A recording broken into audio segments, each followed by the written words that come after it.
I'm use your song as my intro.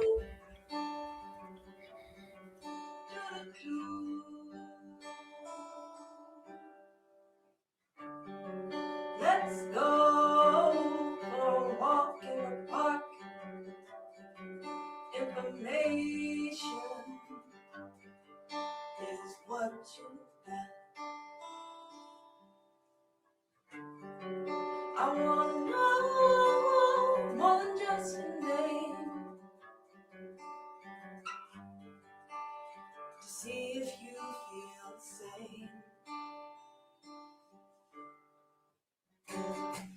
Are you the bird in the tree with the sweet song? Or like the tree with the leaves that just blow away? What is up, everybody? We are back in the building. I hope you love my beautiful intro. I'm always trying new things to bring people in, so I could test things as I bring people in. And I think that we figured out like everything. I mean, the sound's good. Luke Perry has already blessed us with 2 jewels. I don't know what the jewels mean, but thank you for the jewels, my brother. I used to listen to Jewels Santana back in the day. You feel me? Please hit the like button as you enter into the show. Welcome back to the Defiant Brandon morning show, because it's morning here where I am at. I don't know what time it is where you are, but it's morning here. And we have a very important topic to discuss. Please hit the like button. Please share the content. I am Brandon Tucker. This is Defiant Brandon. Welcome back to Accountability. The Islamic-Socialist TAKEOVER is here. And I am at the point where I believe that this is America's last stand. Now, I have no issue with Islam as a religion. You believe what you want to believe. But what's going on here in America is socialism is being used as a Trojan horse for certain people within what I believe to be is extremist Islam to gain a foothold in America, whether they are trying to enter this country to do acts of terrorism, or whether they're trying to enter to this country to take over much in the way they've taken over much of Europe. People just don't get what's going on. A lot of people don't get it. You're basically marrying 2 groups of people who, in every sense of the word, view themselves as victims. You have the Democratic Socialist hordes who are, they consist of the woe is me population of America. I don't have, therefore I hate everyone who does have, yet I am unwilling to work for the things that I want. And I feel that the answer to my prayers are to expand the government and give unchecked power to the government so that they can go and take from those who have and redistribute what they take to the have-nots. Now, here's my problem with these people, and we'll get into it more in depth, but you hate the government, you hate the war in Iran, you hate Trump, you hate the Senate, you hate the judicial branch. You basically hate anybody who tells you you got to work for what you want. But these people hate the government and are constantly pointing out the failures of government. But their answer to dealing with the government that they hate is to expand the power of the government. Like, just sit with that for a second. They despise America. They despise damn near everything America represents. They say the government is corrupt. Everyone's in the Epstein files. This is the line. But their solution for dealing with that corruption, their solution for dealing with the unchecked power of the government, the unfair treatment that Americans suffer at the hands of the government, their answer to that is to expand the government. Because I want people to understand that to even begin to implement socialism is going to require billions and billions and billions of dollars to be taken from America's taxpayers and directly injected into the government so that they can create the institutions that are going to be necessary to implement socialism. That's the first thing. In order for Zohran Mamdani or Katie Wilson or Brandon Johnson to implement this democratic socialism that they preach on, the first thing they need to do is secure large sums of money, because implementing totalitarianism and dictatorship, it's expensive. Just know that. Every socialist country, every country that accepted and brought in socialism, it came with a humongous price tag. And so the very people who are saying we don't have enough to make it from day to day, they're agreeing to foot this huge bill to implement a system that takes from the people with more by force and distributes it to people with less, while telling you that while being robbed, the people who have, the people who create, the people who generate the jobs are going to still find the motivation to continue to create, build, and employ to the same extent that they're doing now. It really doesn't make any sense. But no matter how much it may not make sense to me or you, there are candidates running in elections who are running on these talking points. There are people running in elections who are saying, look, we are going to create a socialist utopia. You are going to be able to have more while doing less. We are going to make everyone equal. The richest man in America will have the same amount of money as the poorest man in America. The richest man in America's healthcare is going to be the same as the poorest man in America. And I am, for one, I don't like the idea of that. I believe that you should work for what you want, and the amount of work you put in should determine what you're able to acquire. And a lot of the things that they say that we will gain from entering into a socialist system, they're things that we already have. I keep hearing people say, oh, we need health care for all. They abandoned the term universal health care because the research determined that universal health care would basically bankrupt this country and would ultimately bankrupt the planet. So they changed it to health care for all. I'm living in America, and I'm trying to figure out who doesn't have health care. Everyone in America has access to health care, because you can walk in an emergency room and they have to treat you. You break your arm, it will be set that day. You break your leg, it will be set that day. You catch cancer, you will receive treatment. If you have cancer right now today and you go to an emergency room and they determine, you have cancer, you're not leaving the hospital. They're going to do what they got to do, and they're going to find the programs that will pay for your treatment. This is a fact. This is a fact. Go look it up.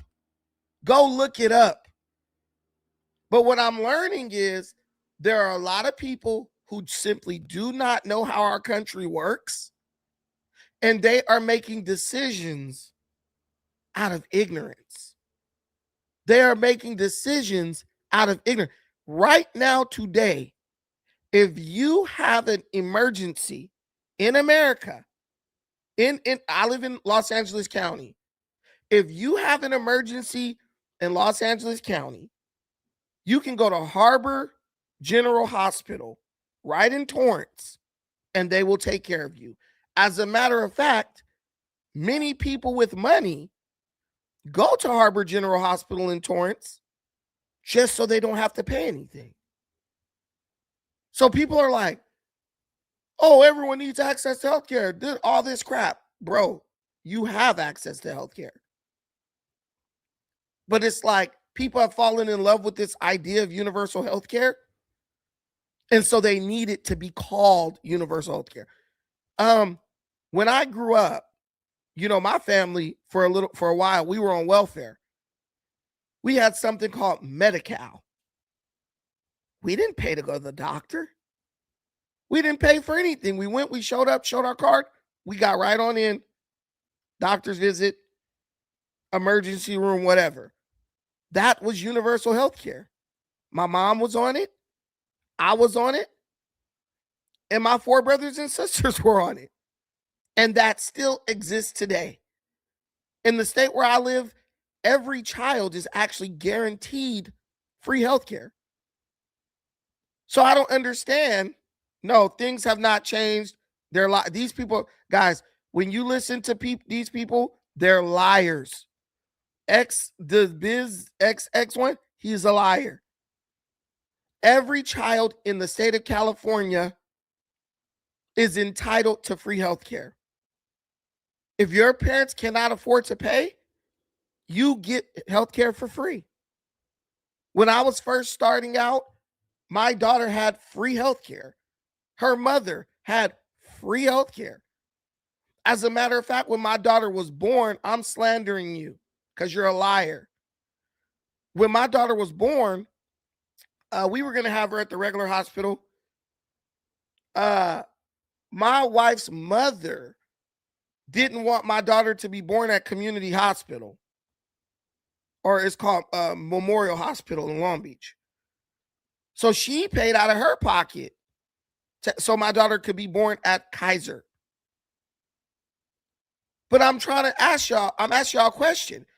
If there's no free health care, where are all these hood rats, Pookies, Pookishas, all these people living in the projects, all these low-income people, where are they having their children? How are they affording to have their children? Who's feeding them? Because I worked in a grocery store. I saw more EBT cards than credit cards. In this country, we have all types of free programs. And yet it's still not enough for these people. And let me tell you something about these so-called socialists. It will never be enough. If the abundance of America that has people risking their life and lives to try to get here is not enough for you, it will never be enough. And these guys who I believe are Islamic radicals, that's what I believe. They are using that truth. They're using that fact about this element of America to gain power and basically invade this country without firing a single shot. Let me tell you guys something. Many, many, many people within America are greedy. They're entitled. They want to live above their means. You go to the projects, people don't even have a car, but they got Gucci on. You go to the hood, every kid is wearing $300, $400 Jordans. when their mother doesn't have a job. When I used to go to high school, it was a damn fashion show. And the best dressed people are the people who came from the homes that were single parent homes and no one was working. But now these same people are telling you, hey, we need to destroy our country so that I could get more, so I could have more to squander and waste. It doesn't really make sense. And these people who seek to invade our country and bring radical ideas into our country, they've recognized this. They've recognized this. And they are using the greed and entitlement of Americans. They are weaponizing the greed and entitlement of a certain demographic within America to destroy our country from within. This is not a joke. This is not a game. This is the 100% facts. They are using the greed and entitlement of a certain element within our country to destroy our country from the inside out. This is what I'm telling you. If you agree with what I'm saying, please hit the like button. Please subscribe to this channel, because this is what we own over here. And it's up and we ain't changing. If we gonna be the last stronghold, if that's what has to happen. Because I'm not gonna sit up and just let this country be destroyed by a bunch of bums who just don't want to work for the things they want. I work for what I want. I started off pushing shopping carts for $8.10 an hour living in California. With that salary, while my wife was on bed rest, pregnant with my daughter, I managed to move us to a better neighborhood because we live by a refinery and the air quality wasn't good. And my daughter kept getting respiratory infections, right? So I went to her doctor and I said, what can we do to stop these respiratory infections? He said, well, you got to move to an area with better air. So I looked in my city and I looked up what's the best air quality in the city.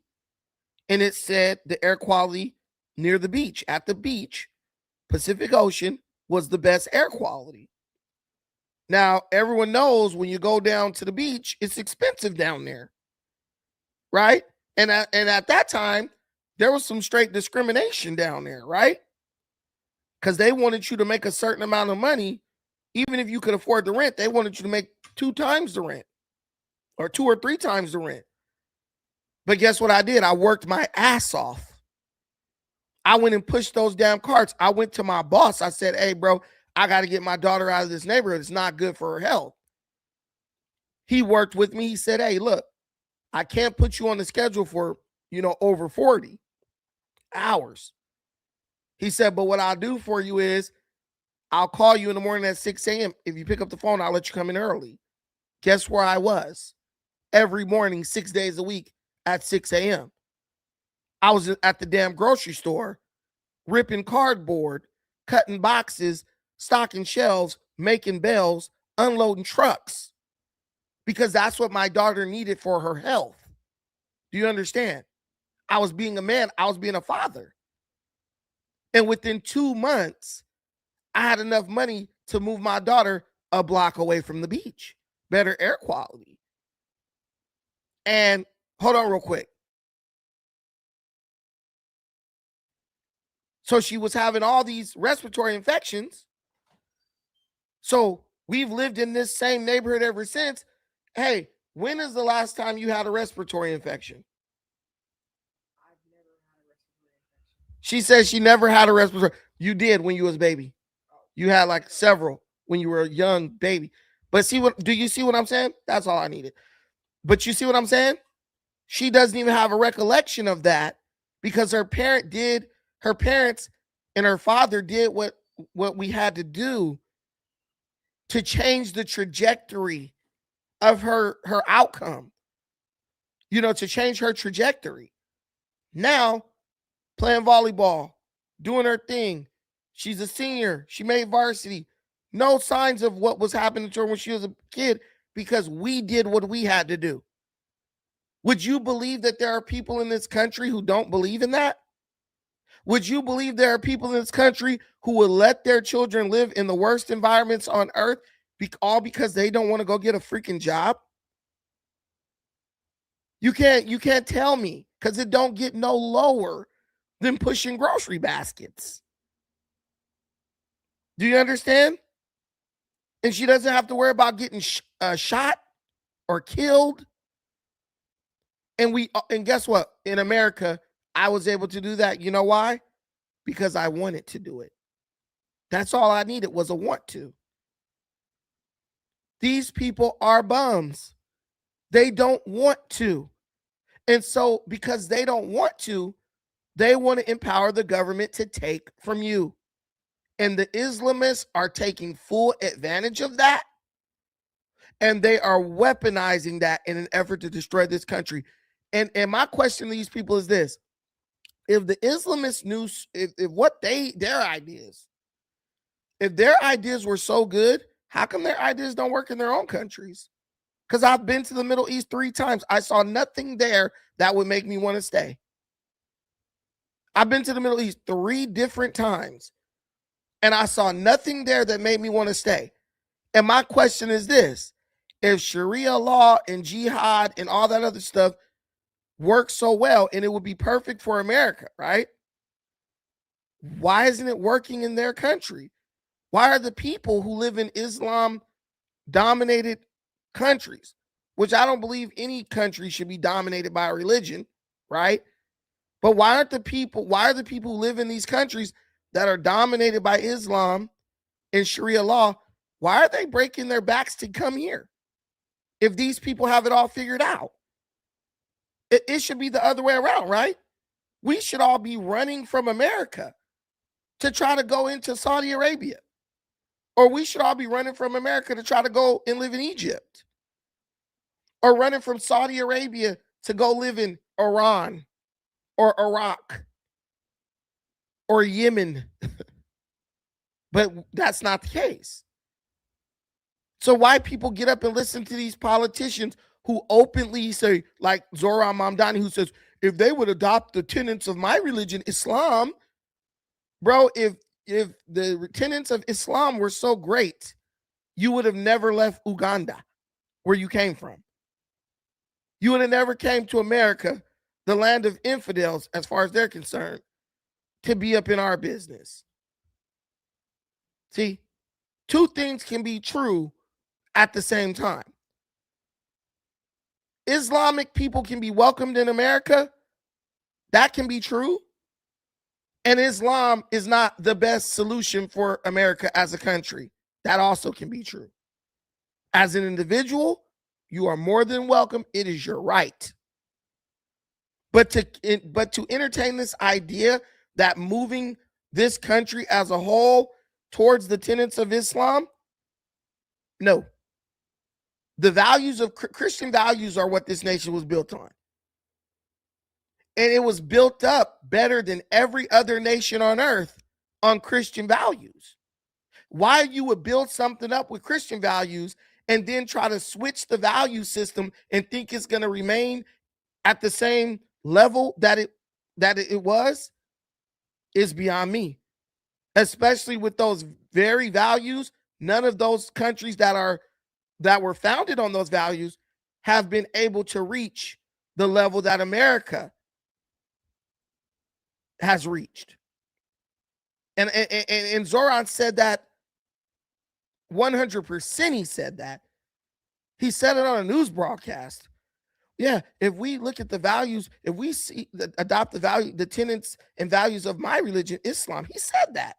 I don't need to lie on this dude.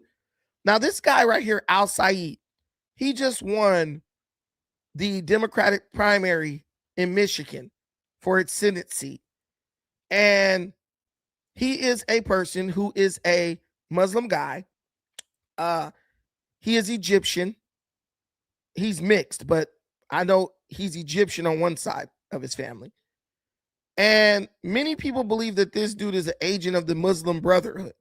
Now, I don't know if that's true, but I do know that Al Said is using the same talking points as Zohran Mamdani and has made it very clear that the tenets of Islam will direct the way he basically carries out his senatorial duty.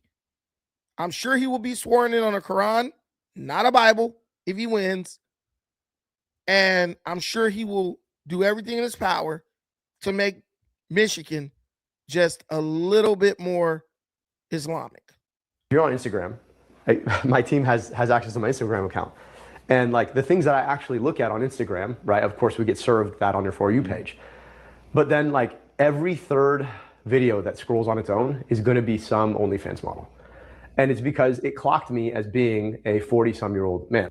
If and when we win this race, how are you going to beat Mike Rogers and their money? I want you to remind them that if we come through this, when we come through this, inshallah,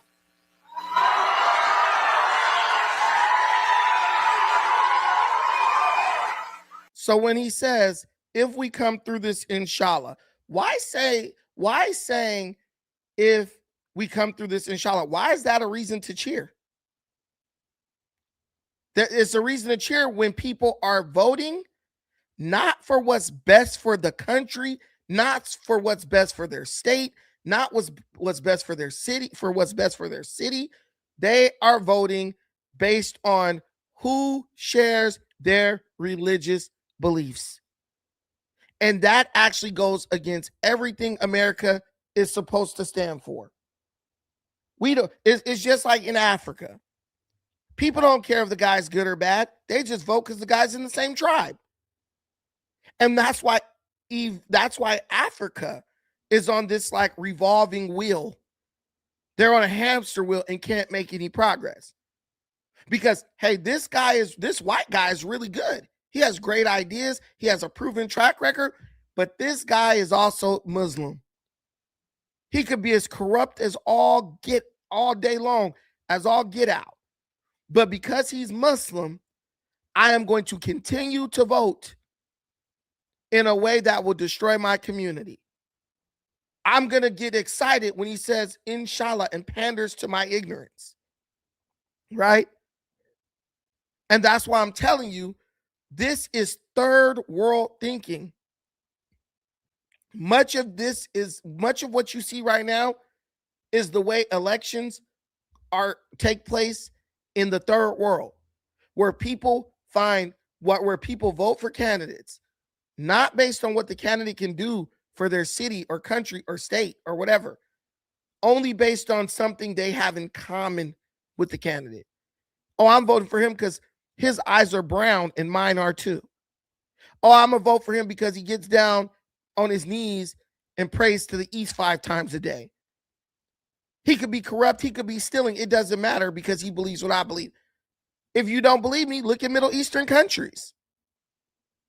These countries are wealthy, beyond wealthy with oil. Why don't they implement socialism? Why are there people living in an abject poverty in every single Middle Eastern country? And the only reason you don't know is because they make sure that the cameras will never see these people. I was in Dubai. You could be done with me, bean smeller. Who gives a shit? Bye. Goodbye. I'm hurting your feelings because I'm telling the truth. Goodbye. Get out. We don't need you. We don't need you. Let me ask you straight up. They don't got no damn socialism in Qatar. You's a liar. They ain't giving nobody nothing in Qatar. Listen, I went to Dubai. There are these worker camps. You guys don't know about them because they don't show you on TV. In Dubai, they only show you the building. Look at this, the Burj Khalifa and all this stuff. I paid a taxi driver to take me to a worker camp in Dubai. If you're Muslim, if you are from Dubai, Call me out. Tell me I'm a liar. I'll give you the link. You can come up here and prove me a liar. This dude drove me about 40 minutes into the desert, right? I saw tents set up, tents, like Abraham type shit, like years, like stuff from ancient times. I saw tents set up. There were people sleeping and living in those tents. When they came out, the sunburn on their body was the worst I've ever seen in my life. And every morning, they have shuttles that go there. And they pick these people up and they bring them into the city to work. And then in the evening, because it's illegal to be homeless in Dubai or even in Abu Dhabi, in the evening, a shuttle comes, they pick those people up and takes them all the way back out to the middle of nowhere to go live in those worker settlements. This is the truth. I saw it with my own eyes. Where's equality? Where's socialism? But yet the people who they are of that type of mindset, they come from those places. You're dumb enough to believe that they're going to come here and say, you know what, everyone's equal now. And we're going to take from the rich and give to you. No, they're not. The only thing these people are really saying is, hey, there's a new sheriff in town.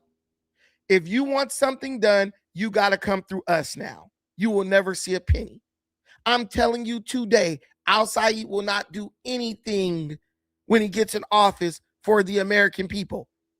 He will do what he has to do for the Islamic Muslim people of his constituency to keep them voting for him, right? The white liberal female will continue to vote out of toxic empathy, and absolutely nothing will be done to change the trajectory of the state of Michigan. Nothing at all. Nothing at all. He literally is selling you a bunch of bull crap. He's telling you what you want to hear because he knows that's what he has to do to get your vote, right? And then he will it will be business as usual. He will go into Washington. He will vote the Democrat line all the way down on everything. He'll vote against giving Israel weapons because that's what's getting you guys to vote for him. And nothing will change for you. That will have taken $70 million on the chin and kept fighting back.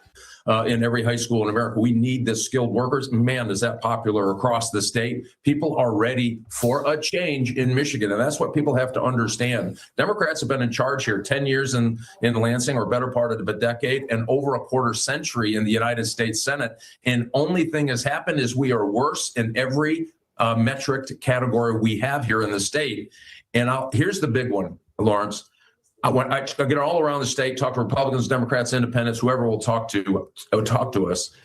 They have tears in their eyes when they're talking about their kids and their grandkids leaving this state because there is no more opportunity. Boy. So we got to talk about a night. So when you look at this situation, and that's Mike Rogers, he's going to run against Al-Said in the general election. And when you hear Mike Rogers talk, he barely lost last time, barely. So people are thinking he's going to win in a landslide. But when you hear Mike Rogers talk, Mike Rogers is talking about getting people involved in trades, getting people helping people get gainful employment so they don't have to leave the state. But then when you talk to Al-Said, it's about giving everything away. Yeah, we're going to tax the rich. We're going to make the rich pay their fair share. We're going to abolish ICE. We're going to abolish the police. And then when he realized it was hurting him in the polls, he came back and just retracted all those things. I never said that. And he did say it. But this is what they do. They say everything they need to say, right? Right? And then once you vote for them, they go back to business as usual. Andrea Ocasio-Cortez, she did it. She still has her seat in Congress. That woman has voted 99% with the Democrat Party. The Israel sympathizers and all, she's voted right in line with her party. Because once they get in power, they have to stay in power. And then they begin to use the same tactics that the people that you voted out to get them in used. They start using those same tactics against you. But when they, and being smaller, I get it. That is politics. But what I'm telling you is you don't destroy your country in an effort to secure what's being promised in by a bunch of liars feeding you false promises. You have to think like an adult. And when you got these people out here thinking like children, it's going to be all bad for everybody. As long as you dwell in America, right? As long as you dwell in America, you will have to work for what you want. Either you're going to work for what you want, or you're going to greatly reduce what you want. And if you don't do it on your own, you're going to vote in a socialist and they're going to do it for you. Do you understand? Right? This is what they're going to do it for you. They're going to say, hey, you don't need that. Hey, this is too much. You don't need all that. We got to make everybody equal. So that means we have to take from you to give to everybody else. Do you understand? But people do not want to accept the truth. People do not want to accept reality. That's the problem. People want to live in a fantasy world where they think they're going to be able to get up and roll out of bed at 3 p.m. every day. And somehow they're going to still be able to be successful. There's no way. There is no way you are going to get the things you want if you don't work. And even now, before he even won, Al-Said was already on the ropes, and he's going to be on the ropes even more when he goes against Mike Rogers, because he can't even tell you what his Islamic-Socialist government that he claims that he's going to work for is actually going to be able to deliver for the American people. He can't even tell you where this is all going. What do you tell those people about whether or not this is a pie-in-the-sky dream that you're going around Michigan talking about? Well, clearly I'm a different kind of Democrat, as we just talked about. $60 million spent to try and beat me because I don't take corporate money. I'm here to actually take on the challenges that working people face. Imagine you had a Congress that actually worked for you instead of worked for the corporations in the exact same way that Mike Rogers has made it work for a very long time. I really believe that Congress can do good things. That's why I'm running, because I'd like to make it do good things. What do you... So I really believe Congress can do good things. That's why I'm running, because I would like to make it do good things. Then what is that? What is that? But these are the people that you're going to give power to. And when I tell you that everything you're voting for, all you're voting for is to be placed on a hamster wheel. All you're voting for is to be placed on a hamster wheel. All you're voting for is someone to lie to you for the next several years. Oh, we're doing this and we're going to do this and we're going to do that. And then when they go back into the chamber, they say, "Whoo, it's getting harder and harder to keep these fools pacified." If you don't believe me, it's already happened. Look at Katie Wilson. Look how she did those idiots down in Seattle. Got in, defund the police. We don't care if the billionaires leave, yada, yada, yada, yada. Now she's begging the billionaires to come back. Zohran Mamdani in New York drives out all the billionaires. Now the governor of New York has to beg the billionaires to come back. They're telling people, we don't like you. We don't want you here. We're going to overtax you. We're going to punish you through taxation. And then when the people leave, oh, don't leave, come back. Don't leave, come back. What happened to socialism? You could see that right now with Brandon Johnson in Chicago. He's literally reeling because his Democrat city council will not allow him to drive out any more businesses with his draconian taxation policies.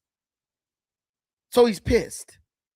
Zohran Mamdani had to raid the retirement of New York City workers just to meet his massive budget so that he could give health care to 2-year-olds. Just 2-year-olds. Not health care, free child care to 2-year-olds. Just 2-year-olds, though. Not 1-year-olds, not 6-month-olds, not 4-year-olds, not 7-year-olds. He raided the coffers of the New York City retirement funds so he can give free child care to just 2-year-olds. Just 2-year-olds. And you think that there's about to be enough for you. You guys are nuts if you believe that. That's what happened. And in the United States Congress, I will continue to fight for the people of Israel. I will continue to fight for Israel's existence. Israel comes to me in my dreams. I see Israel's future, and I know that Israel will continue to exist for the Jewish people. Of their servitude, sharing in the profession with those who have not come before. This lady is a nut. This lady is a nut. Something is really wrong with her mentally. But I feel the same way about someone talking about Islam on the stage in a political event. Our politics have nothing to do with your religious beliefs. Whether you're Jewish or whether you're Muslim, whether you adhere to the tenets of Islam. Why is a 2,000-year-old feud impacting the way American elections are run? Why is a moronic person in America allowing beef between Muslims and Jews to determine who they vote for? You got to be the dumbest person on the planet. For you, similar times of trying medical need, wars and flus pass. You will see darkness. You will be pushed, and our society needs you to stand together at this time. Our country loves you. To our doctors and our nurses, I wear these latex The gentlelady's time has expired. The gentleman from Maryland is reserved. The gentleman from Texas is recognized. The gentleman from Texas is now recognized. The gentlelady from Michigan is out of order.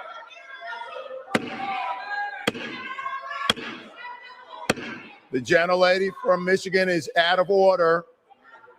The actions here from the Democratic Senate primary has clinched Michigan's Democratic Senate primary, defeating Congresswoman Haley Stevens in what was a very bitter and contentious race. El Sayed will advance to the midterm elections and take on Republican former Congressman Mike Rogers. That's coming up in November. Voters in 5 states punched ballots yesterday in several key primary races across the country. We're also keeping a very close eye on races in Missouri, Kansas, Virginia, and Washington State. Now, let me tell y'all something. Let me show you how you getting got. They want you to believe that AIPAC is running American elections. That's what they want you to believe. They want you to believe that the Zionists control elections in America, and whatever they say is supposed to happen in America, that's what happens. That's what they want you to believe. But guys, this Stevens lady in Michigan, she was as much of a Zionist as I've ever seen. If the Jews control America and the Zionists and AIPAC control America, why didn't she win? I'll wait. See, now we're going to ask those tough questions. If Jews control America, Jews control our elections, right? Jews run what happens in America. Why did Stevens lose to Al Said? I'll wait. I'll wait. How did Stevens lose to Al Said? You see how that works? You see what happens when you apply critical thinking to situations? If the Jews are running America, how can you lose if you are a pro-Israel candidate? I'll wait for you. They're going to have to make up another conspiracy for that. And you know that this conspiracy, you know it's a conspiracy when they just keep having to make new conspiracies to explain the old conspiracy.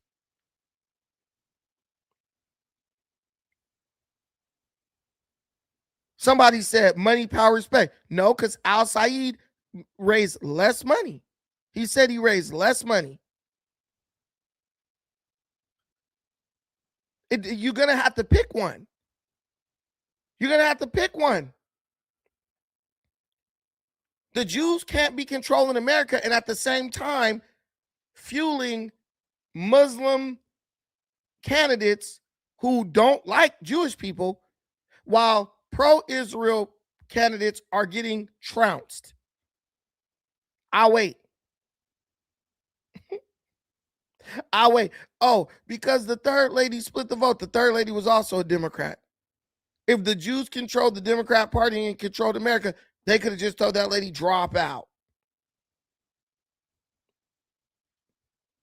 Or maybe it's the American people who are deciding the elections in America.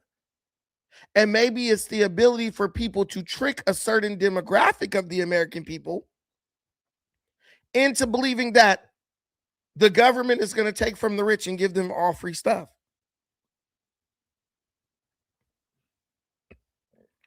Someone said it's a great example of how people are sick of Republican mega traders.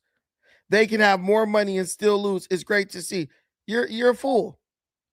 It must be an example of how everyone's sick of being able to live in their city.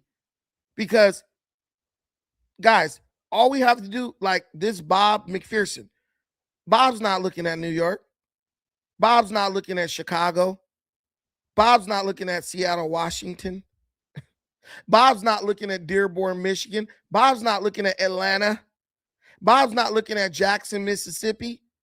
Bob's not looking at Los Angeles, California. Bob is not looking at every area where the Democrats are controlling things is an abysmal failure.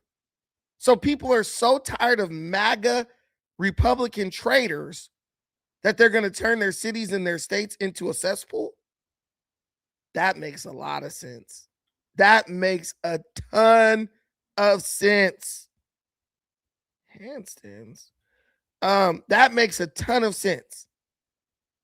But that's how you know that these people are not operating in reality. These people are not operating based on logic. These people are just whatever the TV says, they believe. Listen, they listen to what TV says, right? And then they find a way to make it make sense to them. That's what they do. They look at the TV tells them a lie, then they try to figure a way to rationalize what the lie that's being told. We can look at the stats. We can look at Seattle, how businesses are leaving in droves. We can look at Chicago. The guy has driven out at least 10 major corporations, including the Chicago Bears. Understand that. You can look at New York City. It's collapsing.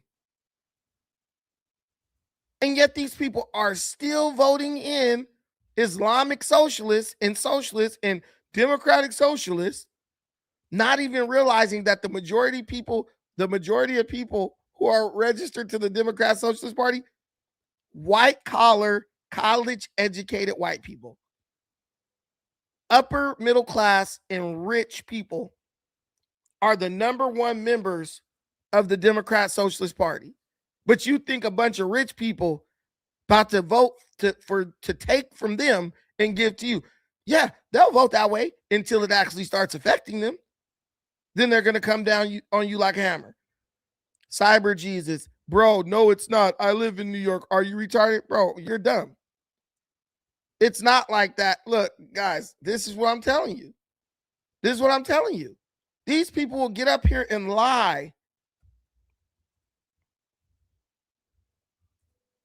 These people get up here and lie.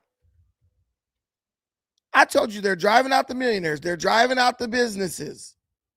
They're driving out the billionaires. No, it's not.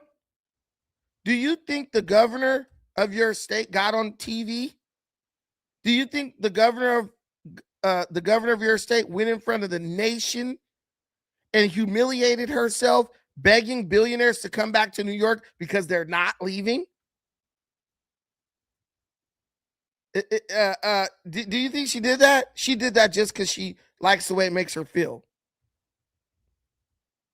No, it's not.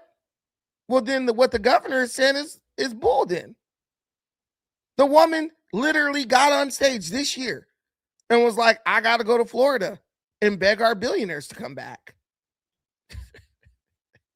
Because when billionaires leave, guess what happens? Jobs leave. The people who eat at the fancy steakhouses, they leave. And then those fancy steakhouses lay people off because they're not bringing the same money. But old buddy said, no, it's not. Right here. If I'm lying, I'm flying. Zeldin and Molinaro just jump on a bus and head down to Florida where you belong. She was talking big shit, telling the billionaires she didn't need them in 2022. And we're here to say that the era of Trump and Zeldin and Molinaro just jump on a bus and head down to Florida where you belong, okay?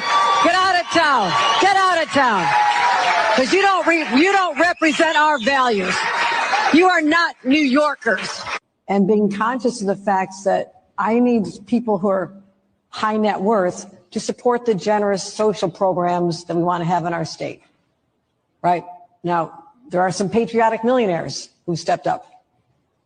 Okay, cut me the checks. I mean, just if you want to be supportive, but maybe the first step should be go down to Palm Beach and see who you can bring back home, because our tax base has been eroded. And our tax base has been eroded. And if you watch that full video, she says, our billionaires left and went to Florida. We need to try to get them back. So what are you talking about? No, it didn't. Are you crazy? But that is the Democrat MO. Plausible deniability. Do something, mess everything up, and then deny that it happened. But we know it happened because you guys cheer for it. We know it happens because you're cheering for it. And you're wearing it on t-shirts and having rallies celebrating it. So how do you then deny that it ever happened? Pete, I saw someone post the people of New York City are happy with Mamdani. They need to watch the recent videos where he's booed off stage. His snake oil salesman cover is folded. 100%. Mamdani got straight up booed off stage because his platform is now collapsing. Everyone's booing, and then the rest of the people are just they're recording him. You guys haven't seen that video? Ladies and gentlemen, are you ready for some more dancing? Oh, no, we're not. We're getting awards. Somebody's getting an award. You want to see who's getting an award? Come on, guys. I want some energy here.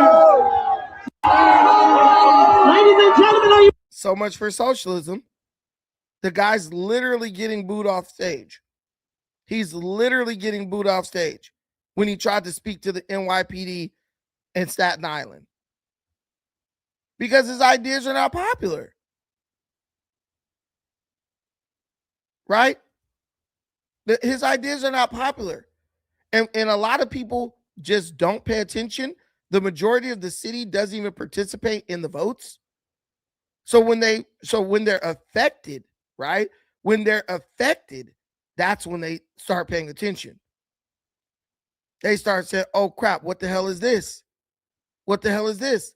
Why can't I do what I was able to do last week? And then they start paying attention. And that's what's going to happen in New York. Mamdani is doing nothing more than waking people up to the fact that they got to pay attention to what's being voted on. Straight up. I want to play y'all another video of this dude getting his ass booed. Hold on.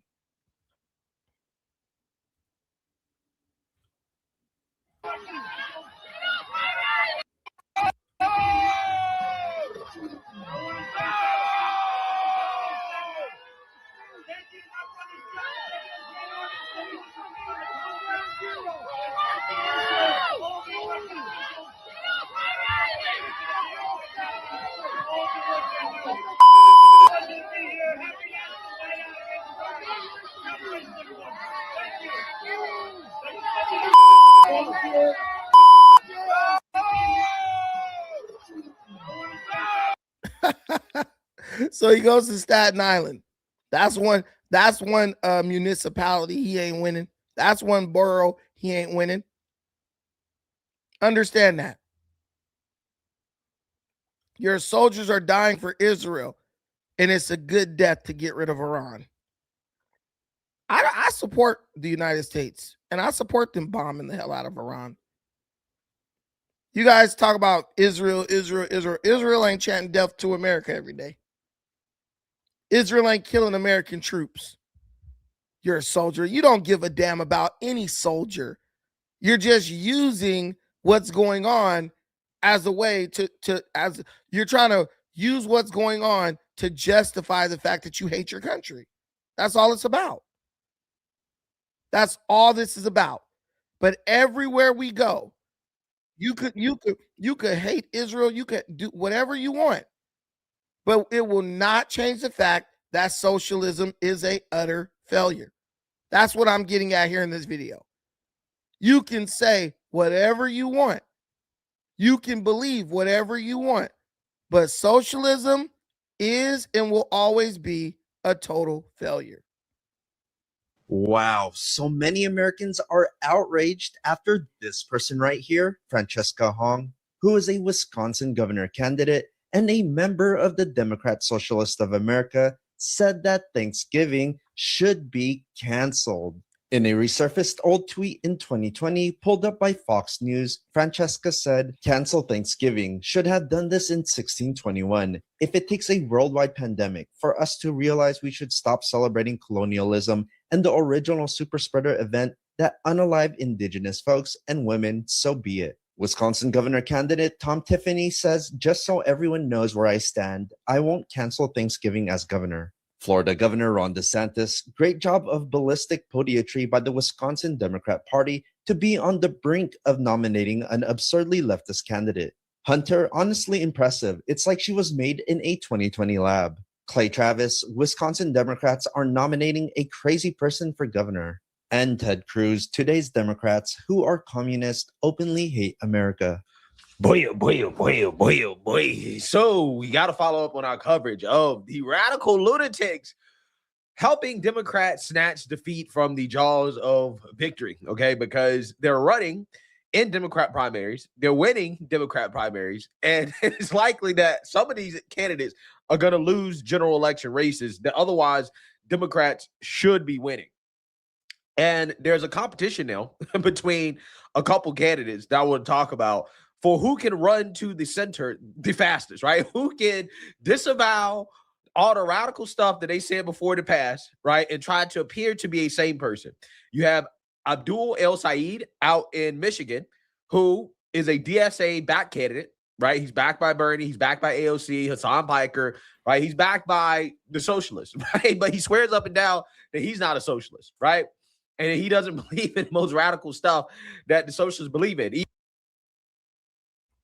Well, of course he has to say he's not a socialist because he knows in the general election he can't win if he says he's a socialist.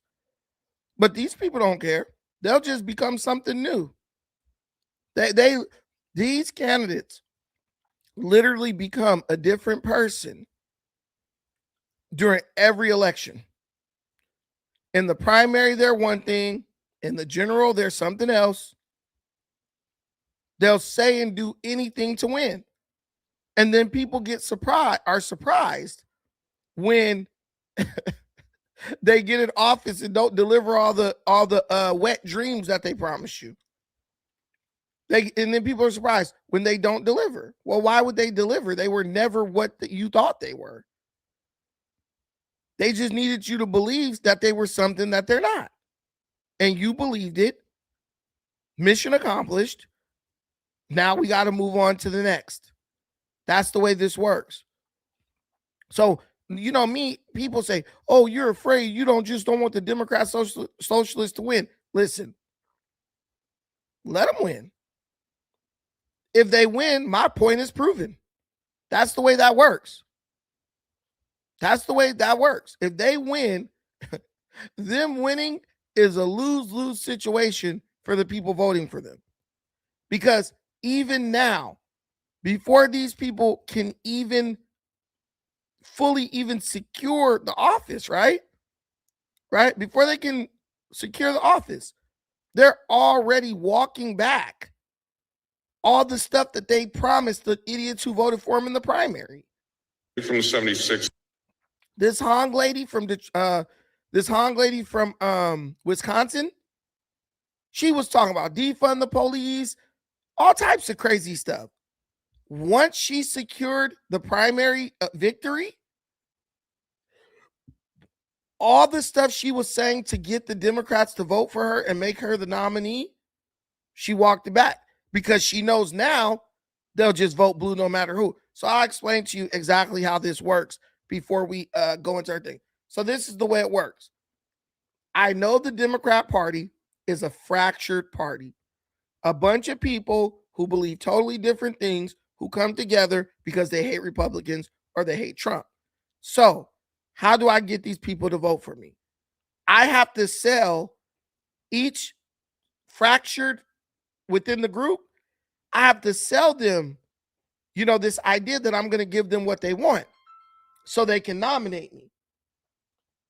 But I understand that there are rational thinking individuals within my party. So I sell a wet dream to all the crazies, the lunatics, so they'll vote for me so I can get the nomination. Once I get the nomination, I could walk back all the stuff I lied and said to them, right? And the normal ones within my group will vote for me. And the crazies will vote for me because they're more afraid of what the other side might do if they win than they are angry at me for not delivering on what I promised them. That's the formula. They're just like, we're going to lie to you dummies until we get the primary nomination. We win the primary. And once we enter the general, we walk everything back so we can appear to be normal. Has the floor. Thank you, Mr. Speaker. This is her speaking. Good afternoon, everyone. First, I'd like to acknowledge that this building and all of us in it are on occupied Ho-Chunk land. And to clarify, the lady from the 76 pronouns are she, her, hers. To begin with speech, I wanted to read out a testimony, permission to read from a... Abolishing policing is one segment of reforming and reevaluating our criminal justice system. Using those funds using the funds after we've eliminated the access to eliminating funds for the police needs to be put into rehabilitation services, mental health services for those in prison, making sure that we are looking at decreasing our prison populations. Police officers enforce the law with state-sanctioned violence and then get excused for violating people's rights because they aren't expected to know the law. Minneapolis police spent nearly $5 million implementing trainings, increasing diversity, repairing to strengthen frayed relationships between cops and communities. It didn't work. We have to dismantle police unions, end qualified immunity, and start funding social services that work with domestic abuse cases, family services, and public education. Our state needs to ensure resolutions and accountability boards where the decision-making power is in the hands of representatives of those communities. And each city should have local control of how they dismantle their police systems to rebuild new community control systems rooted in preventative care and reducing harm. Defund the police, protect Black lives, and build a care community. This is what we need. Introducing legislation to add Asian Americans to school curricula when in terms of, adding us on to American Indians, Black Americans, and Hispanics in terms of citizenship requirements for what needs to be in curriculum for school boards, going back to making sure that talking about racial identity and the role of race is ubiquitous in classrooms. And that, you know what's crazy? These people always bring up Blacks and Hispanics. But if Blacks and Hispanics are underserved and all this stuff, why don't you drop out the race and put your energy behind a Black person or a Hispanic person? And this is why I'm telling people, the Democrat Socialists of America, they're a racist group. If you look at how they act in California, they basically they call black people bigots and say, you guys are bigots and you don't know anything. We're not listening to you. They'll call you the N-word and all that because they are ideologues. Their ideology over everything. Someone's lying in the comments talking about Capital One froze Trump accounts. It's just a lie. But guys, the thing about the Democrats and the people who support them and the Democrat socialists, on every level, the lies and dishonesty, on every level, the lies and the dishonesty they're always there. They're always there. These people do not even know how to tell the truth. The only way they can get you to support their cause is by tricking you. Is by tricking you the way they were tricked.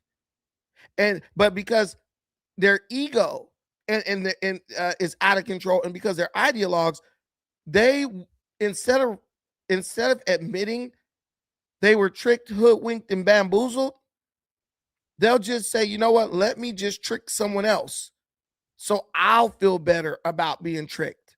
People don't see that type of change as a threat that is in the service industry. We are finally having this conversation about, how our industry really did come from. Hold on really quick. It and kind of is rooted in white supremacy, that tipping in itself. If we look at the history of tipping and how racist it is and how it has kept wages low for Black people for a very long time. And if you look at tipping now, how different the scales are in terms of who receives higher percentages of tips over other folks. Tipping is racist and it suppressed the wages of Black people. Guys, so someone giving you a little money after you've done a service for them because they feel that the service you did for them was good, giving them a little money is now racist.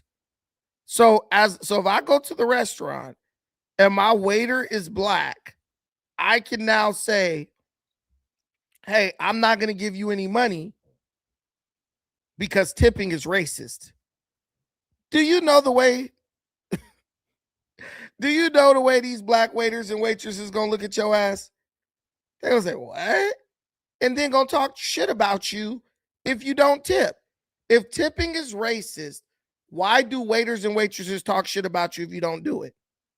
But what I want you to notice here, and the reason we have this conversation is, notice how they slowly erode the things that are norms within our society. Notice how they they try to tell you they're going to give you a few things. We're going to give you health care for all. We're going to give you things that they know they cannot deliver. They promise you things they know they cannot deliver. They make promises that they never intend to keep, right? And whatever they promise you, you got to wait a real long time to get that, while they slowly unravel the few benefits and perks that you're able to enjoy right now. So we're going to get rid of tipping culture because that's racist. We're going to do that today. But the free healthcare and the healthcare for all and the free childcare, that's not going to come until 20 or 30 years down the line. I don't know how people don't see this. That's why I think the people who vote for these people, they're just dumb. That's the only way I could describe them. They're just dumb as hell.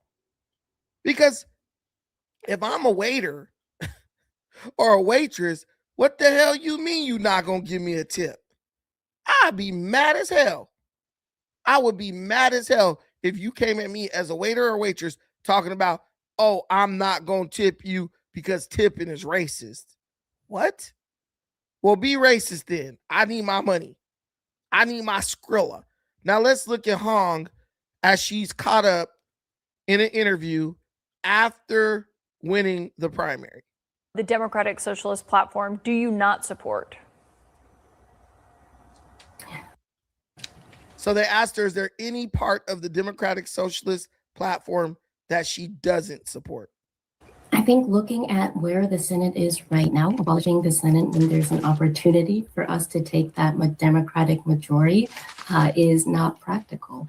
Well, I think that democratic socialism to me is ultimately rooted in care and making sure that people have their needs met. It's about democracy, fairness, and human rights. I am one of the proudest Packers fans, our publicly owned NFL team.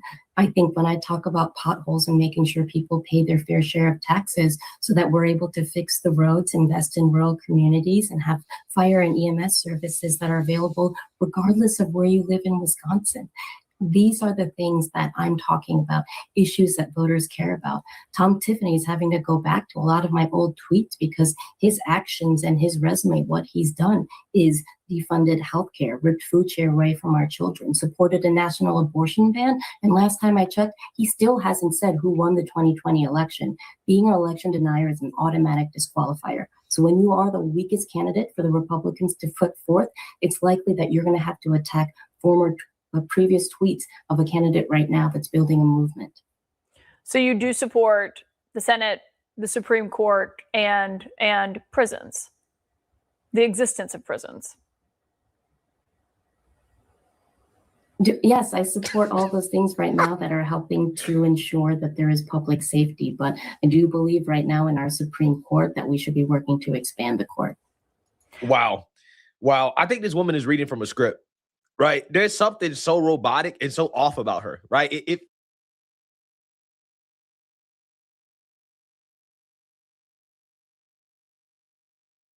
Francesca Hong has many times said she wanted to abolish prisons.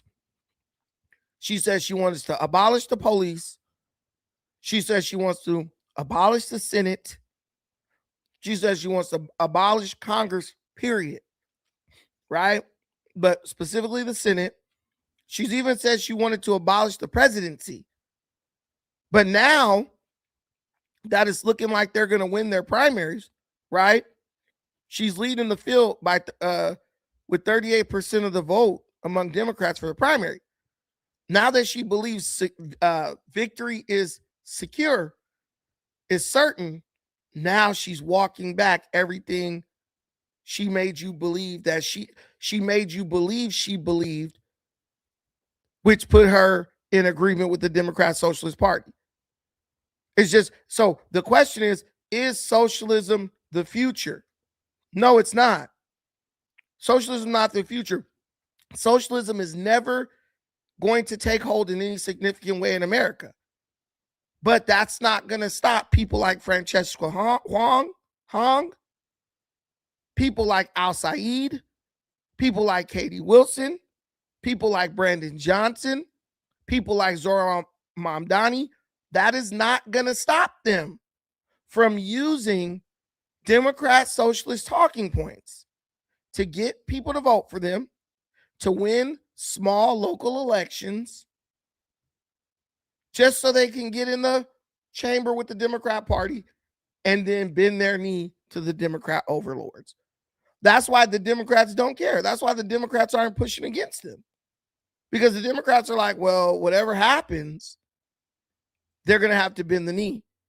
But the Democrat Party also has to play smart because they understand that the more you embrace these crazies, the more people start looking at you the less people look at you as a viable option when it comes to where they're going to place their vote. They're looking at you like, so you're agreeing with these crazy people. So you're agreeing with the woke radicals, right? And so now they're trying to play a very tricky game. They're trying to play this, like they're trying to perform this balancing act, right? They're trying to perform a balancing act. He was the half when it god comes in leather. to how they're gonna get elected going forward. But the sad part is they're totally fine. They're totally fine with just lying to you. And that's what you should be concerned about. Because a politician that will lie to you and purposely misrepresent who they are, right? They're not someone you can trust. And Where are you on the question of whether Francesca Hong, she continues to get humiliated. She continues to get exposed for being a fraud, and you really need to pay attention. Where are you on the question of whether or not DSA members or DSA adjacent candidates affect the broader ticket, affect the party? Look, they're going to be part of our coalition. We already have DSA members in Congress. Work quite well with them. In the end, we're going to be a big tent in the Democratic Party. And what people want right now in these primaries, you're seeing it across the country, is they want change. They want fighters. They want someone who will stand up. So some of these races have been less about ideology and more about style as well, and making sure you have someone who's going to fight rather than someone who will continue the status quo. Boy. So we got to talk about and react to yet again another fiery Fox News interview featuring one of these far left socialist lunatics who, for whatever reason, thinks it's a good idea to go on Fox News, which, by the way, I got to give him credit for, right? Like the one socialist lunatic who claimed that we should cancel Thanksgiving. Do you still believe that Thanksgiving should be canceled? I'm a chef, and one of the first meals that I made that was for the community when I was 16 was a Thanksgiving meal. Thanksgiving is also a time that's incredibly painful. Do you believe Thanksgiving should be canceled? I'm a chef. That's the response. Y'all over in Wisconsin about to try to make this moron the governor. Can't even answer a straight question. Do you believe Thanksgiving should be canceled? No. I'm a chef, and it's a special time of year. That has nothing to do with the question. Painful for many people in our communities. And so I think I wanted to make sure that people understood that there are multiple views, but views can evolve. Oh, so her views evolve. Talking about Thanksgiving is a painful day for many people in our communities. I'm Black. I ain't never had a bad Thanksgiving. What can be bad about potato pie, mac and cheese, dressing, turkey, ham? I don't eat no damn turkey, but the ham be busting. Collard greens, candy yams. What are you talking about, Francesca? Maybe in your house, y'all ate chow mein for Thanksgiving, but not at my house. These people are just hateful. They hate anything good. They hate anything good. And this is what they're ultimately asking you. Sacrifice everything that you enjoy and love in the name of helping a bunch of people that you don't even know. That's what they want. Give up happiness in the name of toxic empathy. And if you fall for it, you a fool. My favorite holiday is Thanksgiving. Because I There love you have it. Thanksgiving. Yep. I don't want to cancel it. I actually love it. We bring, it's. Now, didn't this woman just say we need to abolish Thanksgiving?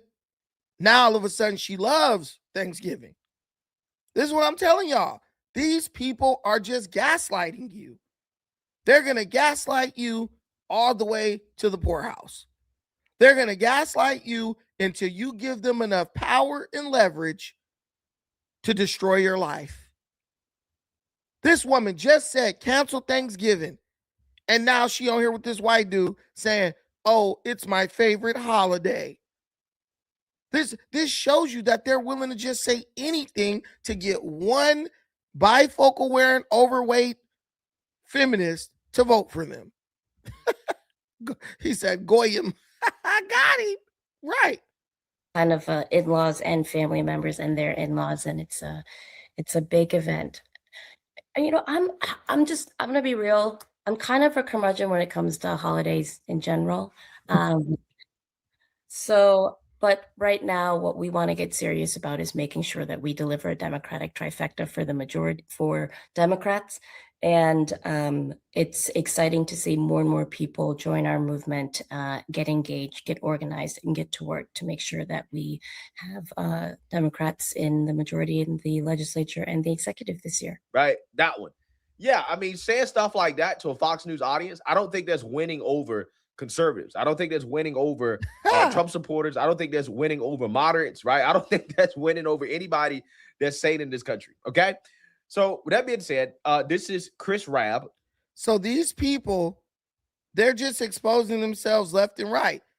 They are willing to say whatever they have to say in front of whatever audience they happen to be in front of at the time, to walk away with people saying, "Ooh, I like that person." In front of the DSA crowd, she said, "Abolish Thanksgiving." Then she got in front of the conservative Fox News crowd and says she loves Thanksgiving. Which one is this, Francesca? Now, I believe the reality is the abolish Thanksgiving. I believe she's a left-wing lunatic, right? But she won't be caught dead saying that in front of a room of people whose vote is actually up for grabs.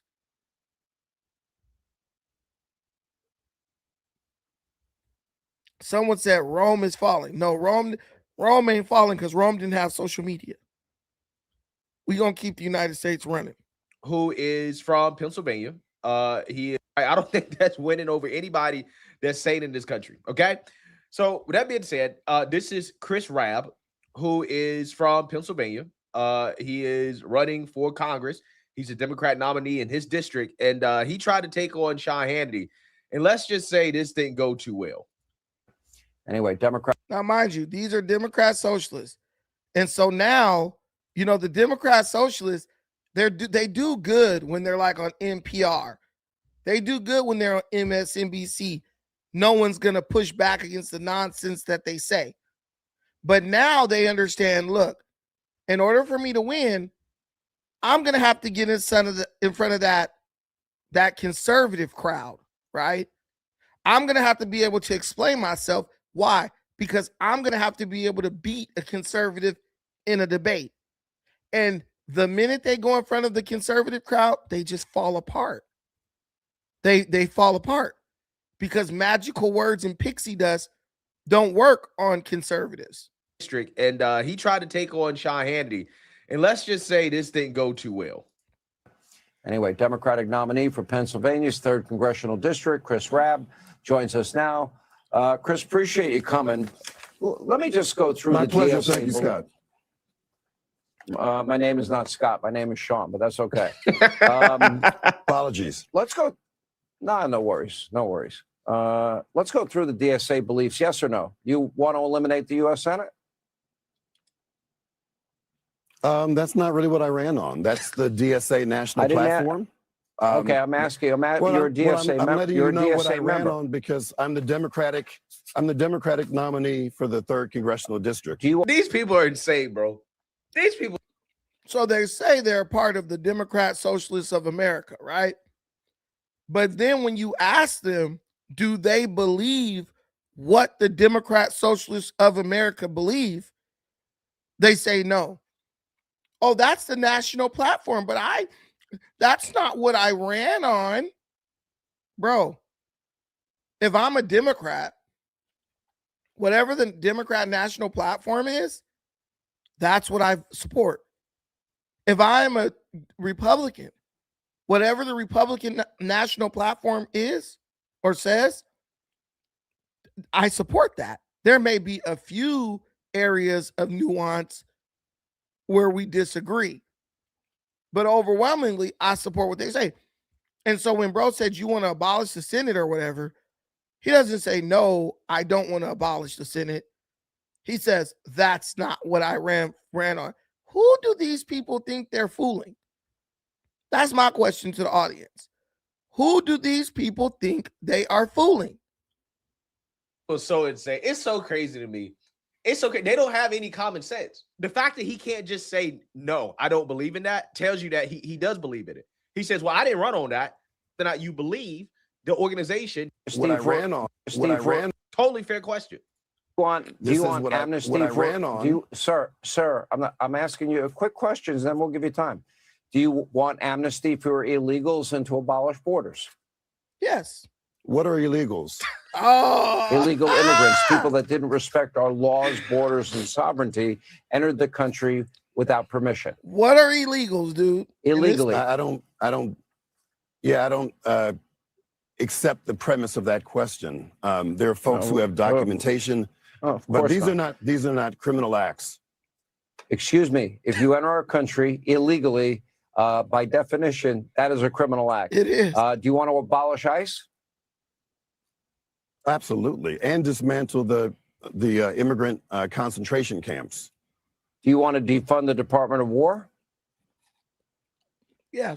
We need to radically reduce how much money we're spending with the Pentagon. Absolutely. Our war budget is radically larger than every other country combined. Do you want to end all deportations? Yes. Do I want to end all deportations? We want to make sure that there's an immigration system that is fair, just, and efficient, and we don't have that system. There was a bipartisan bill in the Senate that was moving towards that, but your president tried to kill that in order to be president again. Now, notice how these people have all these far off ideas, right? They're not going to tell you how they're going to implement this stuff. It's clear they haven't weighed the potential impact of this stuff. All they know is when it comes to the lemmings who follow their platform, it gets the panties wet. That's all they know. They don't care if this stuff is going to destroy the country. They don't care if our kids won't be safe at night when they lay in their beds. All they know is, hey, I need votes. And this will get these dummies to vote for me. That's all they know. And so therefore, they're going to keep spewing these talking points. They're going to keep trying to, give you the old banana in the tailpipe. Not like Roland Martin, but you know what I mean. Until you start standing up to these people and saying, dude, explain it to me. How's this going to work? How is this going to be implemented? What role will you play in this? And once you're gone, can it be sustained? That's the question. That's the question. But they never answer any questions. Our country is broken, but it can be fixed. I don't even think our country is broken. I believe that you have a vocal minority of people who are supporting radical policies, ultimately because they are jealous of people who have worked for the things they want. You got the bums versus the people who are willing to work. He's also your president. You do live in the United States, whether you like it or not. Would you like to eliminate cash bail and establish a wealth tax? Yes. Absolutely. Okay. You want, obviously, I went through your list. You want the Green New Deal. Would you like to abolish prisons and abolish the police? Absolutely. Well, what's interesting about that statement is long before there was any notion of policing, we had founders that did not even understand that term. Policing is something that's... What the hell does founders not understanding that term mean? Yeah, they didn't understand the term policing because the military did the policing. I bet you the founders understood a British musket because that's what kept the law and order, and your ass will get shot. Do you understand? But these guys are sitting up here, they play ignorant. Oh, that's an interesting question. Dude, do you or do you not support abolishing police? And the answer is yes. What will you replace them with? I don't know. These people are not serious, and the people that vote for them are not serious. The college students and the elderly people who vote for them are not serious. Evolved over time. Ultimately, what we want is to have communities that are safe. And 99% of what police do are not going after the bad guys. No, police aren't going after the bad guys because the Democratic Socialists have made it impossible for the police to go after the bad guys. And then when the police go after the bad guys, you guys have fought to let the bad guys out a few minutes after the police arrest them. See how these people are agents of chaos. They have created the perfect storm to destroy America. Now they're coming to you saying, oh, vote for us and we'll fix the problems that we created. That's all these people do. They create one problem. When you try to fix it, they go create another problem. While you're fixing that one, they go create another problem. If you don't believe me, look at what's going on in Iran. The Democrat Party created that problem in Iran. All those Iranian drones and missiles and all that, those were paid with U.S. taxpayer dollars, handed over to the Iranian IRGC regime by Obama and Biden. Every missile being shot at our troops was manufactured with money handed over to Iran by Obama and Biden, right? So while Trump and the Republicans go put out the fire in Iran, while we deal with that situation, now they're trying to create another problem, right? While we're trying to get this situation settled in Iran, now they're after the girls' sports, or just name it. They're just trying to create all these fires, and everyone is going around trying to put the fires out. But while you're putting one fire out, they're trying to create another fire, another dumpster fire. This is all the Democrat Party does: gaslight American citizens because they have no policies, create problems, and then criticize Republicans for not being able to fix them. They did it with COVID. Everybody knows what Fauci did. Everyone knows what Fauci did. So while we were dealing with COVID, then the Democrats come back and say, oh, you mishandled COVID. Well, you created COVID. You funded COVID. Now you're going to criticize me because I didn't handle it the way you feel like I should have handled it when I didn't even know what the hell it was. And they are doing it right now as we speak. Right now as we speak. They're creating fires everywhere while we're trying to handle the situation with Iran. That can be done in different ways. So you support professionals who are trained to do police. Okay, I'm talking about police that arrest bad people, that commit crimes and commit robberies and rape, the child molesters, the drug dealers, those people, the people that have guns that Were there people protect who did the that innocent. before the term police existed, though? I mean, let's Well, talk about this in the appropriate context. You want to go by the definition. Everyone watching this show knows what policing is. You know what policing is. So let's not play word games. Do you want to? Yeah, he's trying to get academic. He's trying to get all academic on a very simple question. Do you want to abolish the police or not? Right? Yes or no? Right? I mean, the easy answer should be no. A sane person would say no. No, I don't want to abolish the police. Right? He can't give you a yes or no because he believes in abolishing the police, right? So again, he has to go comma word salad, has to try to get all academic. Well, what is the definition of the word policing, right? What do you mean by policing, right? It's like that's not what we're talking about. Everybody knows what we're talking about, okay? We're talking about cops, right? Crime fighters, right? Again, he wants to get rid of it. These people are radical as hell. Believe them. Yeah, they're everything that they say they are. Everything that they say they want. And they'll move around the subject and try to purposely not answer the question.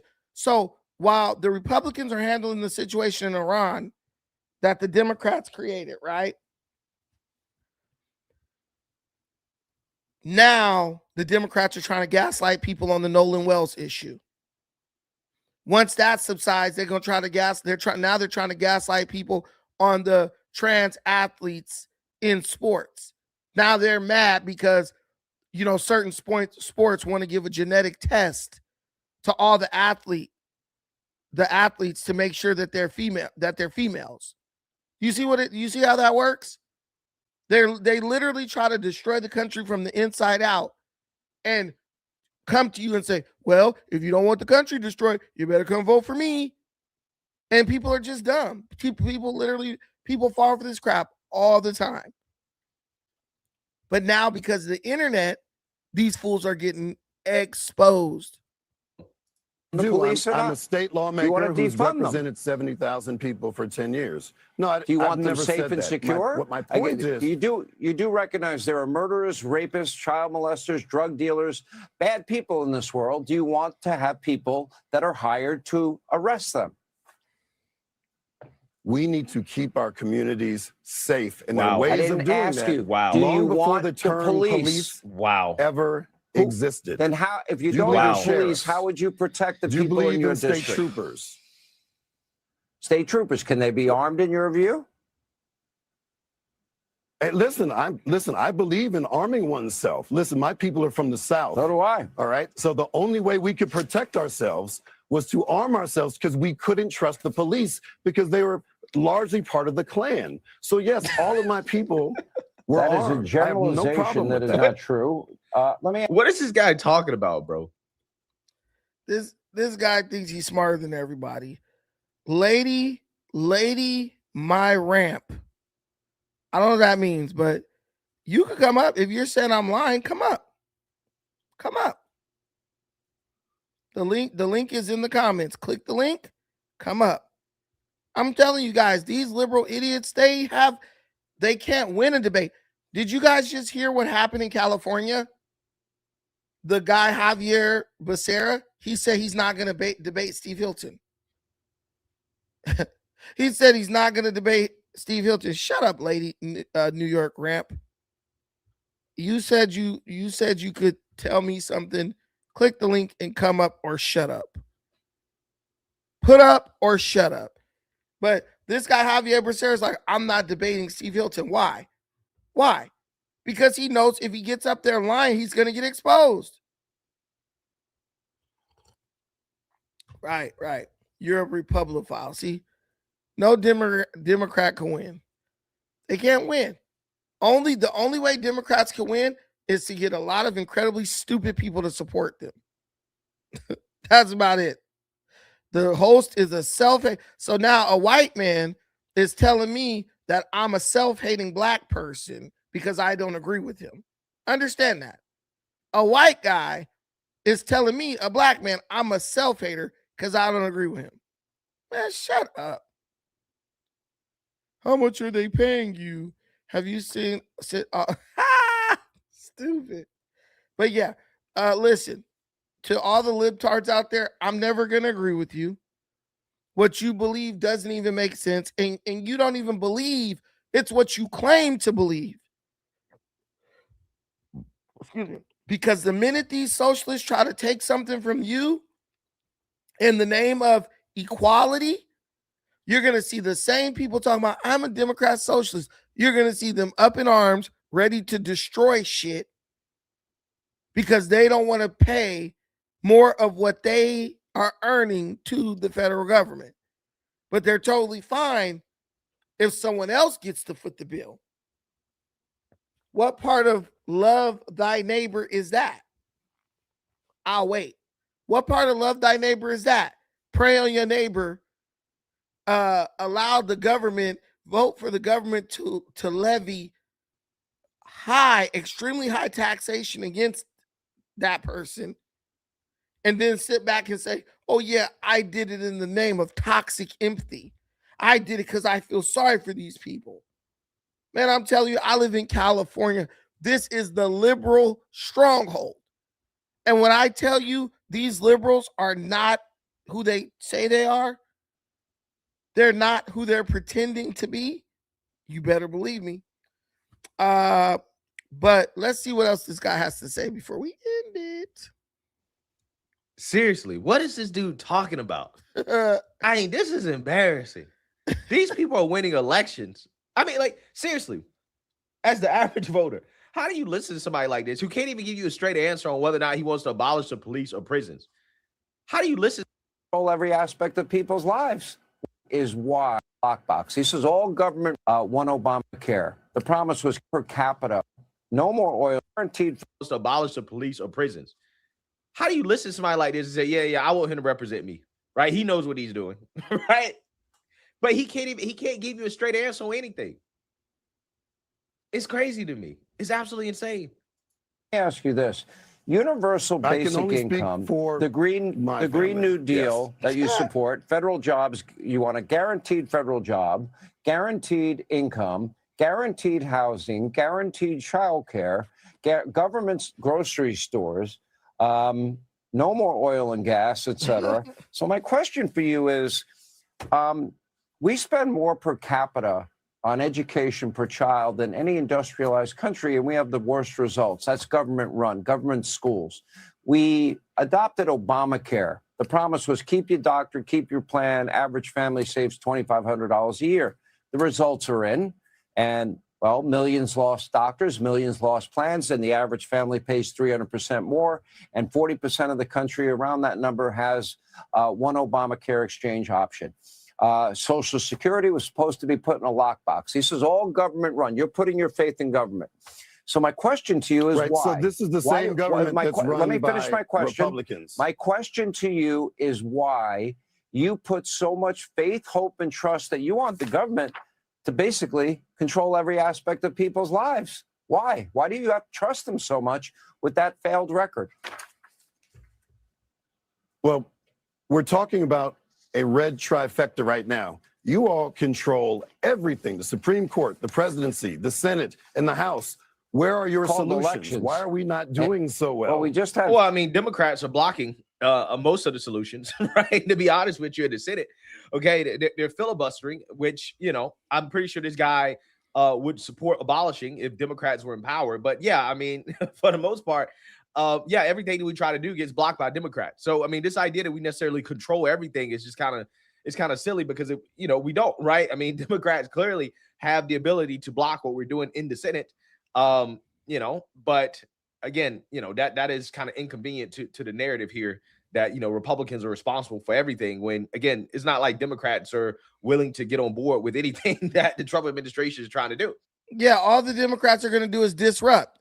They're going to disrupt until they're able to lie their way back into power, which is fine. Even when you talk about the health care for all, oh, Obamacare, you got all these people online. Oh, the Republicans took my health care. Guys, the Democrat Party voted to end Obamacare under Joe Biden.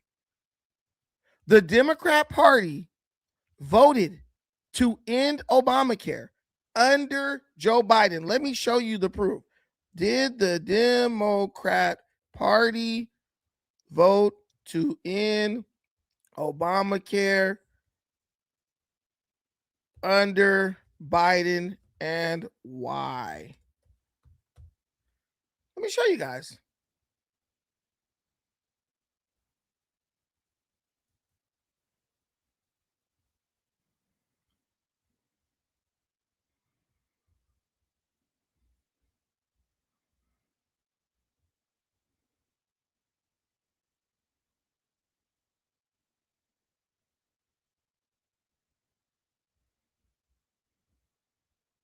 Now, the Democrats voted they didn't, it's not technically end. They voted to let Obamacare expire, right? To not renew it, right? 8 Senate Democrats voted along with the Republicans. Hold on. Hold on.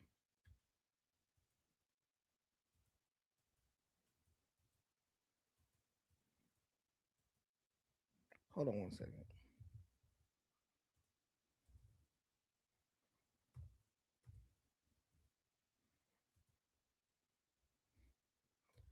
Hold on, I messed this up when I wrote it.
Man, my AI is not working for some reason. It keeps on just buffering.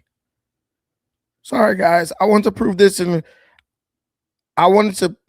real time as I usually do, but for some reason my AI is not working. It's just buffering and buffering and buffering. The thing just keeps spinning. I tried to retype it like 5 times, but I don't know. But anyway, so guys, I can prove it. I can 100% prove it. No, why would my stream accidentally shut down? Guys, we've already discussed this. We've already discussed this a million times when the Democrats were literally holding the government hostage. Oh, you're taking away our health care. You're taking away our health care. You're taking away our health care. Well, I've already proved this time and time again. So whatever you want to say. No, I don't know why my Brave is not working. I'm in my Brave AI. It's just buffering.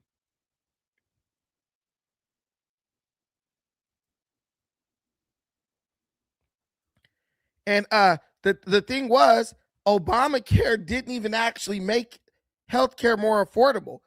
Obamacare raised people's prices. In the long run, it raised people's prices. And people were constantly complaining about that. I'm trying to type it in again.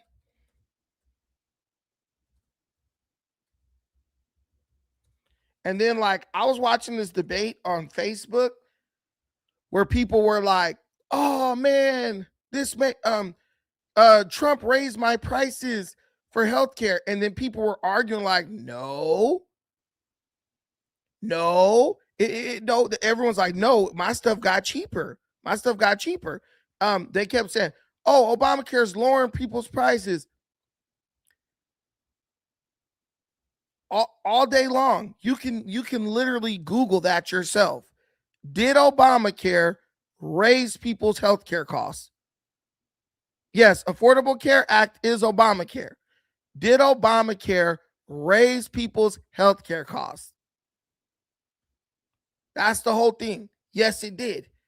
It raised people's health care costs by 60%.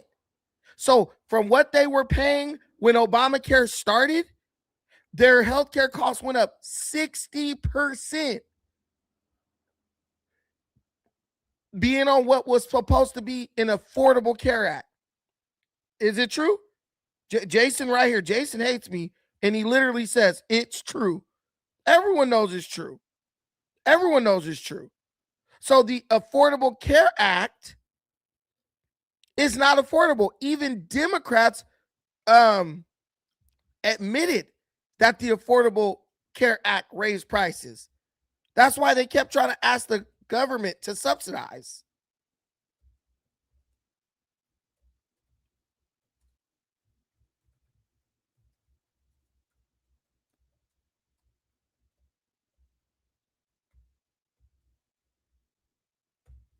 Trying it again. Let's see.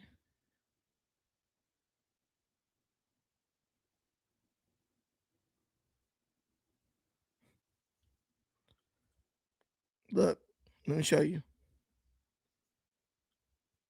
I don't need to lie to anyone. Right here. Let me show you. Did Obamacare raise people's health care? Yes, Obamacare raised premiums for many individuals in the non-group market, particularly healthy people and those who did not those not qualifying for subsidies, while simultaneously lowering costs for others through what? Financial aid. That means the government's paying. That means the government is giving them money. So they couldn't pay for their own health care under the Obamacare. The Obamacare was made for you to be able to afford health care, not for you to have to depend on the government to pay the health care for you, right? Data indicates that individual market premiums increased by an average of 60% from 2013, which was what that was while Obama was still in office, From 2013, they raised by 60% from 2013 to 2017. A sharp rise compared to less than 10% increase in the preceding 4 years. However, healthcare spending growth overall slowed after the ACA's passage, dropping from 6.9% annually from 2000 to 2009 to 4.3% from 2010 to 2018. But that right there is just because the government stopped spending directly on people's health care and then started instead subsidizing Obamacare. So all it was the way they calculated it or the way they looked at it. That's it. Obamacare was a failure. That's the whole point. Everyone said it was going to be a failure. And it was a failure under Obama while he was still in office. So you can say, well, Trump sabotaged it. No, it failed while Obama was still in office. And then the Democrats did what? They went and voted for subsidies. Subsidies and coverage expansions offset costs for millions. If it's Affordable Care Act, why is the government having to subsidize it?